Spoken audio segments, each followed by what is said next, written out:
So I'm leaving Uluru now and I'm on my way to Kings Canyon. Probably not going to walk it because I can barely walk after doing the kata-tjuta hike. But yeah, we'll see how we go. From there, I'm not sure which way I'm going to go.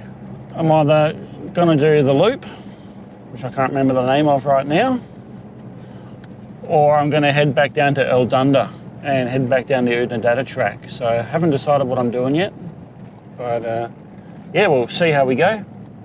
And on the way, we move. So this morning, well, last night at camp, I heard this flapping in the trees. So, and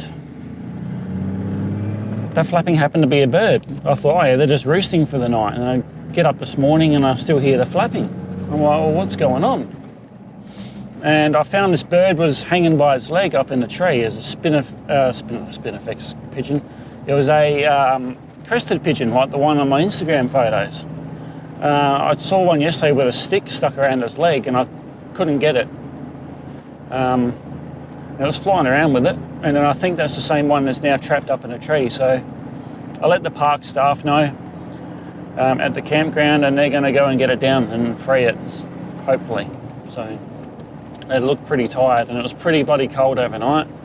It was a wind chill of minus 0.4 degrees Celsius, so it was below freezing last night. Yeah, I'm doing it right now, so on our way, and let's see what Kings Canyon's like. Here it's supposed to be pretty spectacular. I'll be back with you when I get to Curtin Springs, I guess. All right, just done my good deed for the day, number 2. Stopped in at Curtin Springs and I saw this car towing a big dual axle caravan, and they're making a hell of a racket. And they pulled in and they'd blown the left-hand rear tyre clean off the rim, destroyed the rim completely because it's an alloy. And yeah, they don't know how long they've been going like that for. So I did the right thing and I offered some help and some tools, and they had to cut all the steel belts off from around the axle. The wheel bearing was all right. They had a spare which had 12 psi in it, so I just went and pumped up all their tyres using the onboard air that I have. And now I'm on my way again. So I'm now going to be an hour later heading to Kings Canyon, but that's fine. So they were very thankful. They offered me a coffee, but I politely declined. I'm like, no, I've got to get going. So, but you know, hopefully they sort out a spare tyre. What else? Also, the right-hand rear had a leaky valve as well. So that was a problem. So offered the tools for that too and tightened that up, and yeah, they should be better now. So we'll see how they go. I asked if they had an air compressor. They just had one that plugged into a cigarette lighter, so they'll want to keep an eye on it now. Lucky they hadn't done any wheel bearings or wheel studs, one on either side, just the low pressures and heat and everything. So anyway, I'm going to keep going and check out Kings Canyon.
turned off the Lassiter Highway onto Laridja Road, and this is going to take me up to Kings Canyon. So this was the road I saw a camel on a couple of years ago. I'm going to keep my eyes peeled, and if I see one, I'll try and get some footage of it and some photos.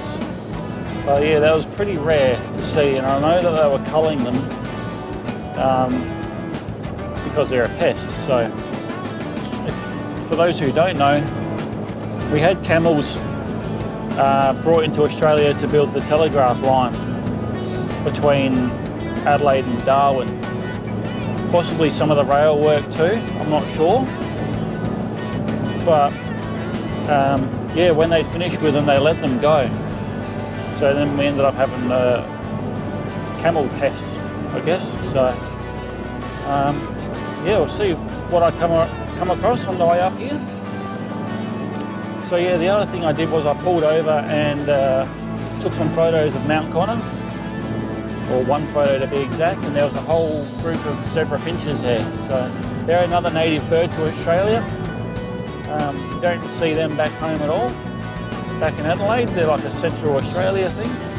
So yeah, they were having a drink around one of the water tanks, and I managed to get pretty close with my big zoom lens and grab some photos.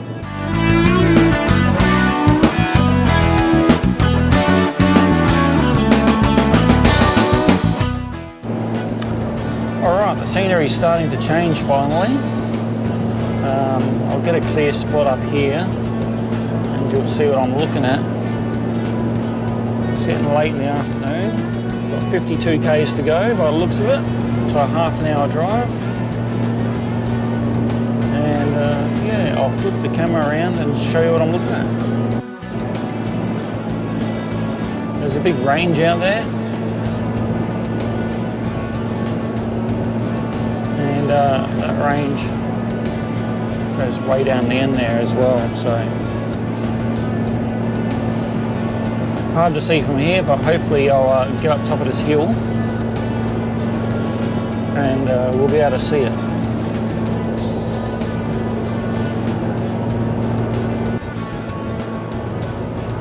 So I kind of stopped at the end there. Not sure if we're heading into that or one down further.